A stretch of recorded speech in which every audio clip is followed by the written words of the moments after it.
16 మంది సభ్యులు. 16 మంది సభ్యుల్లో 2 ఎక్స్ అఫిషియో. సో మొత్తం 16 మందిలో మనకు ఈ రోజు 13 మంది హాజరయ్యారు. 2 ఎక్స్ అఫిషియో సభ్యులు, చైర్మన్ అటెండ్ కాలేదు. మిగతా మొత్తం 13 మంది కూడా అవిశ్వాస తీర్మానానికి అనుకూలంగానే వారు మద్దతు తెలిపినారు. కాబట్టి ఈ అవిశ్వాస తీర్మానము నెగ్గింది.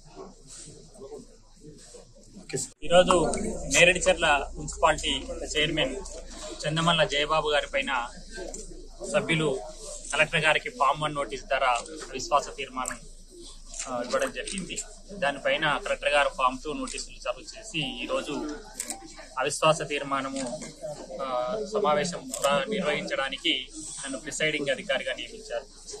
ఈరోజు చందమల్ల జయబాబు గారి పైన అవిశ్వాస తీర్మానానికి సభ్యులకు కోరము సరిపోయింది. అట్లాగే వారికి అవిశ్వాస తీర్మానము నెగ్గడానికి అవసరమైన సభ్యుల సంఖ్య కూడా మనకు సరిపోయినందున చందమల్ల జయబాబు గారిపై పెట్టిన అవిశ్వాస తీర్మానం నెగ్గింది.